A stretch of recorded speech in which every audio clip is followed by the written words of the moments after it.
ఏవండోయ్, ఈరోజు మీకు రూపాయి ఖర్చు లేకుండా పైనాపిల్ మొక్క కాదండి, పైనాపిల్ తోట ఎలా పెంచాలో చెప్తాను. మీరంతా మా ఛానల్కి వచ్చి ఓ లుక్కేసి ఓ లైకేసి వెళ్ళాలండోయ్. ఇది ఎడారి మొక్క అండి. చుట్టూ ముళ్ళుంటాయి కానీ పళ్ళు మాత్రం పసందుగా ఉంటాయండోయ్. ఈ మొక్కను ఒక్కసారి నాటారంటే 100 ఏళ్ల పాటు పైనాపిల్స్ని అందిస్తూనే ఉంటుందండి. అంత మంచి మొక్క, అంత మొండి మొక్క. ఇదేనండి మా పైనాపిల్ మొక్క. చిన్న కుండీలో వేసుకున్నాను. ఈ పైనాపిల్ కాయను మేము కొని తెచ్చుకున్నామండి. ఏంటి కాయను చెట్టు కతికించేశారు, మోసం దగ కుట్ర అనుకుంటున్నారా? మోసం దగ కుట్ర ఏమీ లేవండోయ్. మా ఇంట్లో కాసిన పైనాపిల్ కాయను కూడా మీకు చూపిస్తాను. వీడియో చివరి వరకు వేచి చూడండి. మరి ఈ విధంగా పండుకున్న పిలక తీసి పక్కకు పెట్టుకోవాలండి. మరొకసారి ఈ కాయను జాగ్రత్తగా గమనించండి. ఈ పైనాపిల్ పండు పైన ఆకుపచ్చని రంగులో జుట్టు ఉంది కదండి పిలక, దాన్ని అరిచేత్తో జాగ్రత్తగా పట్టుకుని ముళ్ళు గుచ్చుకుంటాయండి.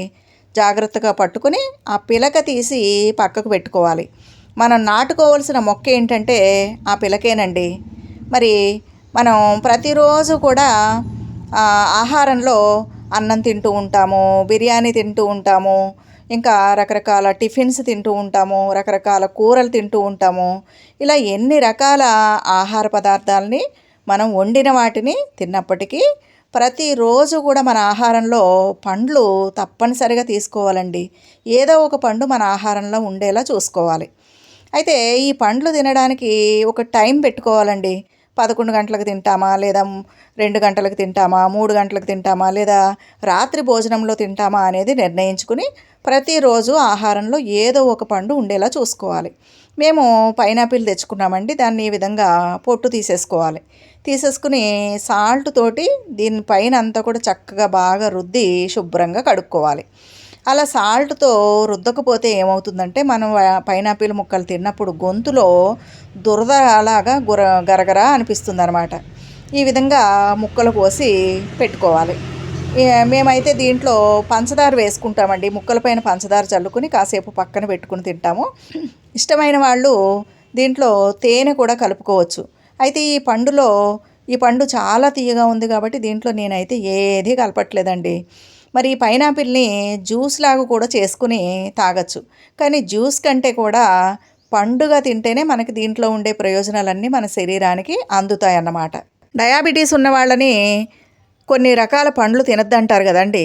కానీ ఈ అనాస పండుని చక్కగా తినచ్చండి. దీంట్లో పుష్కలంగా ఫైబర్ ఉంటుందన్నమాట. ఇంకా మనం తిన్న ప్రోటీన్స్ని జీర్ణం చేసేటటువంటి ఎంజైమ్స్ అన్నీ కూడా పైనాపిల్లో ఉంటాయన్నమాట. ఇంకా రోగనిరోధక శక్తిని పెంచుతుంది. ఎవరైనా సర్జరీ చేయించుకున్న వాళ్ళు ఉంటే వాళ్ళ తొందరగా కోలుకోవాలంటే ఈ పైనాపిల్ తినాలండి.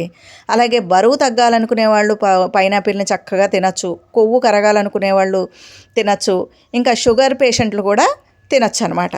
మరి ఇన్ని లాభాలున్న పైనాపిల్ మొక్కని ఎలా పెంచాలో చూసేద్దాం రండి. ఇదిగోనండి ఇదే ఆ పైనాపిల్ మొక్క. మరి మీరు ఏదైనా ఒక పండు, ఈ పైనాపిల్ పండు కొని తెచ్చుకున్నారనుకోండి, ఆ పండు వల్ల వచ్చే ఆరోగ్య లాభాలు పొందవచ్చు. దాని పిలకని చక్కగా మొక్కగా నాటేసుకోవచ్చు అనమాట. లేదంటే ఈ పైనాపిల్ పండ్లు అమ్మేవాళ్ళు ఉంటారు కదండి, వాళ్ళ దగ్గరికి వెళ్ళినట్లయితే ఆ పిలకలన్నీ ఓ పక్కకు పడేస్తారండి. లేదంటే జ్యూస్ చేసే వాళ్ళ దగ్గరికి వెళ్ళినా సరే వాళ్ళు కూడా ఆ పిలకల్ని పక్కకు పడేస్తూ ఉంటారు. వాళ్ళ దగ్గర నుంచి ఆ పిలకలు తెచ్చుకొని మనం నాటుకోవచ్చు అనమాట.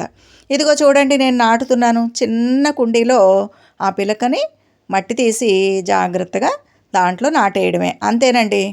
ఈ విధంగా నాటి రోజు చక్కగా నీళ్లు పోసారంటే 3 సంవత్సరాల తర్వాత ఈ పిలకకి చక్కగా పైనాపిల్ కాయ కాస్తుందండి. ఈ పక్కనున్న మొక్క చూశారు కదా, దీన్ని 3 సంవత్సరాల క్రితం నేను అలాగే పెట్టానండి. దీనికి 3 ఏళ్ల తర్వాత పైనాపిల్ కాయ కాసింది. ఆ కాయ కోసిన తర్వాత దాని పక్క నుంచి ఒక పిలక వచ్చిందండి. ఇప్పుడు నేను మీకు చూపిస్తున్నా చూడండి, ఇదే ఆ పిలక. ఈ విధంగా పక్క నుంచి కొత్త మొక్కలు వస్తాయన్నమాట కాయ కోసిన తర్వాత.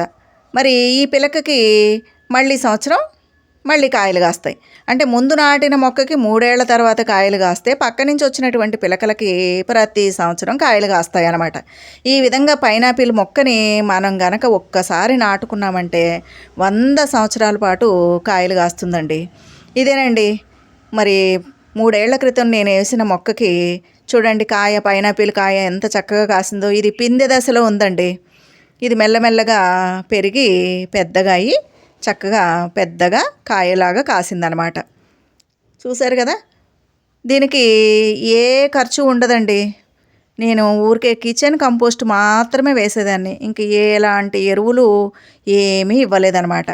కానీ దీని కాయ మాత్రం ఎంత తియ్యగా ఉందంటే మీరు చెప్తే నమ్మరండి, అంత తియ్యగా ఉందన్నమాట.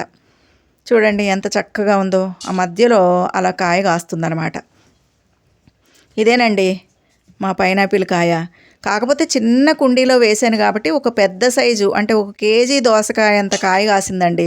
అదే మనం కొంచెం పెద్ద కుండీలో వేసుకున్నట్లయితే కాయలు పెద్దగా కాస్తాయి అన్నమాట. పక్కనున్న మొక్క చూశారు కదా, అది కాయ కోసేసాము.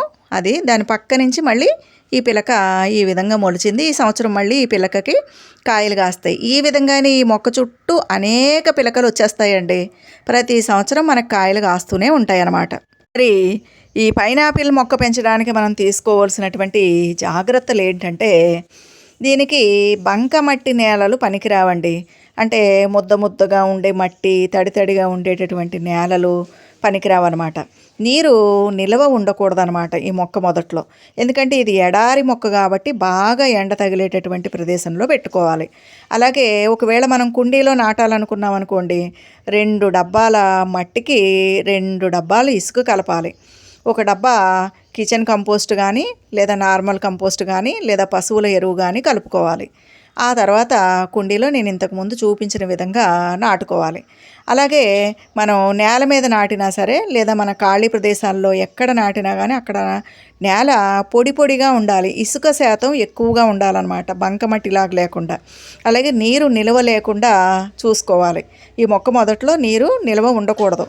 అలాంటి పొడి నేలలు, ఎండ ఎక్కువగా ఉండే ప్రదేశాల్లో ఈ మొక్క చక్కగా పెరుగుతుందండి. ఈ విధంగా మనం ఈ మొక్కని కుండీలో పెంచుకోవచ్చు, మిద్దె తోట మీద పెంచుకోవచ్చు, లేదా మనకి ఏదైనా ఖాళీ ప్రదేశం ఉన్నా, పెరట్లో ఉన్నా, లేదా తోటల్లోనైనా పొలాల్లోనైనా సరే చాలా ఈజీగా పెంచుకోవచ్చండి. ఇది లో మెయింటెనెన్స్ మొక్క అనమాట. మనం ఈ విధంగా నాటిన తర్వాత ప్రతిరోజు నీళ్లు పోసుకుంటూ నెలకొకసారి ఏదైనా ఒక ఎరువు ఇచ్చుకున్నామంటే, ఆ విధంగా జాగ్రత్తగా కాపాడుకుంటే 3 సంవత్సరాలలో ఈ మొక్క చక్కగా కొమ్మలు రెమ్మలు కింద చక్కగా వికసించి మంచి పైనాపిల్ పండ్లని మనకి అందిస్తుందన్నమాట. అర్థమైంది కదండి. ఈ వీడియో మీకు నచ్చితే లైక్ చేయండి, షేర్ చేయండి, సబ్స్క్రైబ్